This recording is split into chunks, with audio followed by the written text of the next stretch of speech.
இப்போ இன்னொருத்தவங்க கேட்டிருந்தாங்கப்பா, 4 மாதத்துக்குள்ள குழந்தைக்கு பால் குடிக்கிறது நிப்பாட்டிட்டேன். நான் இப்போ வந்து தாய்ப்பால் சுரக்கிறத பற்றி பார்த்துட்டு திருப்பி என் குழந்தைக்கு கொடுக்கலாமான்னு சொல்லி கேட்டிருக்காங்க. இப்போ 8 மாதம் குழந்தையா இருக்குது. கொடுக்குற பற்றி ஒன்றும் இல்லை, உங்களுக்கு பால் வருதா முதல்ல, அப்படிங்க தாய்ப்பால் சுரக்குதான்னு சொல்லி முதல்ல நீங்கள் தெரிஞ்சுக்கங்க, கன்ஃபார்ம் பண்ணிக்கோங்க. அதாவது பீச்சு பார்த்தாவே தெரியும் தாய்ப்பால் வர்றது. ஒரு சொட்டு வந்தாலுமே போதும், நம்ம தாய்ப்பால் சுரக்கிறதுக்கு என்ன வழின்னு அதை மெயின்டைன் பண்ணோம்னா பால் வந்துடும். ரெண்டாவது என்ன கேட்டால் முக்கியமான விஷயம், முதல்ல குழந்தைய தூக்கி வச்சு பால் கொடுத்து பாருங்கள். அது வாய் வச்சு குடிச்சிச்சுன்னாத்தே நீங்கள் அதை மாதிரி திருப்பி செய்ய முடியும். அது குடிக்காமல் திருப்பி எந்திரிச்சு முரண்டு வச்சுக்கலாம், அது நீங்கள் திருப்பி அதை செஞ்சு பார்த்தாலும் அது புண்ணியம்லாம் போயிடும்ல. நீங்கள் ட்ரை பண்ணுங்கள், குழந்தைய வச்சு குடிக்குதான்னு பார்த்துருங்க. அதுக்கு பிறகு நீங்கள் ட்ரை பண்ணி கொடுக்க முடிஞ்சு அந்த ரொம்ப லக்குதே. அந்த குழந்தைகளுக்கு நீங்களும் லக்கு. 1.5 வயசு பாப்பா, நான் இன்னும் பால் கொடுத்துக்கிட்டே இருக்கேன், தாய்ப்பால் தான் கொடுக்குறேன், மற்றபடி ஒன்றுமே சாப்பிட மாட்டேங்குது. 1.5 வயசு வரைக்கும் கொடுக்கவே கூடாது. அதாவது ஒரு 10 மாதம் அப்படிங்கிறது இந்த காலகட்டத்துக்கு அதுவே ரொம்ப அபரிமிதமான தாய்ப்பால் தான். அதுக்கு பிறகு அந்த பிள்ளைக்கு அது தேவையான சத்து கிடைக்காது. நீங்கள் இன்னும் கொடுத்துக்கிட்டீங்கன்னா உங்களுக்கு ரொம்ப எனர்ஜி இல்லாதே போகும்.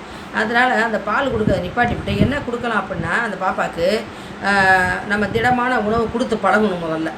முதல்ல அரை இட்லியிலேருந்து ஆரம்பிக்கணும். தயவு செய்து பிஸ்கட் மட்டும் கொடுத்துடாதீங்க, அரை இட்லி கொடுக்கணும். கொஞ்சம் அலைஞ்சதை வச்சு வெளியே போய் அங்கே அதை காமிச்சு இதை காமிச்சு அப்படி ஊட்டி பழகணும். அதை கொடுத்து பழகணும். அதுக்கு பிறகு என்ன கேட்டோன்னா வாழைப்பழம் கொடுத்து பழகணும். வாழைப்பழத்தை சுடுதண்ணில், அதாவது செவ்வாழையோ நாட்டுப்பழத்தையோ சுடுதண்ணில் போட்டு ஒரு 5 நிமிஷம் சுடுதண்ணில் வெதுப்பான ஒரு கொதிக்கிற வெந்நீரை போட்டோம்னா அந்த பழம் நிறம் மாறிடும். உள்ளுக்கு அதாவது தோலோடு போடணும். தோலை அப்புறம் எடுத்துட்டு அந்த உள்ளுக்கு இருக்க பழத்தை மட்டும் மிக்சியில் அடிச்சிட்டோம்னா நல்லா பால்கோவா மாதிரி வந்துடும். ஒரு கிண்ணத்தில் போட்டு ஸ்பூனை போட்டுக்கிட்டு இடுப்பில் தூக்கி வச்சுக்கிட்டு வெளியெல்லாம் கூட்டி போய் விடணும். இப்படி உணவை மாற்றி பார்க்கணும். பப்பாளி பழம் கொடுக்கலாம். உள்ளுக்கு இருக்க பப்பாளி பழம் அதை மட்டும் எடுத்து அதை அப்படி காமிச்சிக்கிட்டே வேடிக்கை காமிச்சிட்டே விட்டணும். இந்த பழங்களை கொடுக்கலாம். மற்றபடி கீரை சூப்பு, அது மாதிரி மட்டன் சூப்பு அந்த மாதிரி போட்டு சாதத்தில் கொடுக்கலாம். மற்றபடி இப்போ நம்ம சாப்பிட்ற அளவுக்கு 1.5 வயசுக்குள்ளே 2 இட்லி திங்கணுமே 1 இட்லி அந்த மாதிரி நினைக்காதீங்க. கொஞ்சமாதிரி கொண்டு போகணும். ரெண்டாவது என்னென்னு பார்த்தீங்கன்னா, இது வரைக்கும் அந்த பிள்ளைக்கு நீங்கள் வேப்பஞ்சாறு ஏதாச்சும் கொடுத்துருக்கீங்களான்னு யோசனை பண்ணி பாருங்கள். வயிற்றில் கீரிப்பூச்சி இருந்துச்சுனாவே பிள்ளைகள் சாப்பிட மாட்டாங்க.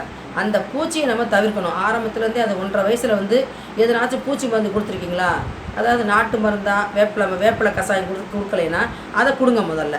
ரெண்டாவது என்ன கேட்டால், அது வேப்பலை மருந்து கொடுத்துட்டு ஒரு 15 நாளைக்கு பிறகு வயிறு போகிறதுக்கு, அதாவது மலச்சிக்கல் தீர்றதுக்கு, வயிற்றில் சிக்கல் இருந்தாலும் கூட பிள்ளைங்க சாப்பிடாது. அந்த பாலானது ஒரு வயசுக்கு பிறகு பால் மாந்தம்னு பிடிக்கும். அதாவது பசியின்மையை குறைச்சிடும். அந்த 2 சொட்டு பால் குடித்தா போதும், அது நிறைஞ்சற மாதிரி ஆகி போகும், பிள்ளைய சாப்பிடாது.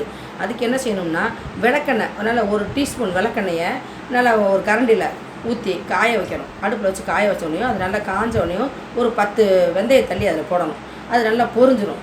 அதுக்கு பிறகு என்ன செய்யணும், அந்த வெந்தயத்தை மட்டும் எடுத்துவிட்டு அந்த விளக்கெண்ணெயில் கொஞ்சம் போல் ஜீனி கலந்து நல்லா குழச்சிக்கிட்டு அது நல்லா வாயில் ஊற்றி விட்டுணும். இது எப்போ கொடுக்கணும், காலையில் 6 மணிக்குள்ளார கொடுத்துடணும். அந்த குழந்தைக்கு பாப்பா பல்லு விளக்கிறமே செய்யணுமே அந்த வேலையே வேணாம். எந்திரிச்சோடனையுமே 5-6 மணிக்குள்ளே அந்த இதை நம்ம கொடுத்துட்டு சுடுதண்ணி மட்டும்தான் கொடுக்கணும். அது கொடுத்துட்டோம்னா கிட்டத்தட்ட ஒரு 8 மணி 9 மணி வரைக்கும் வேறு எதுவுமே கொடுக்கூடாது. உடனே இட்லி ஒன்றும் செய்யக்கூடாது. ஏதாச்சும் வர காப்பி போட்டுக்கூடாது. அதாவது கருப்பட்டி கொதிக்க வச்சு அதில் திரும்ப புரு தூளோ இல்லை நர்சஸ் காப்பி எது நீங்கள் குடிக்கிறீங்களோ வர காப்பி கடுங்காப்பி மட்டும்தான் இந்த குழந்தைக்கு கொடுக்கணும்.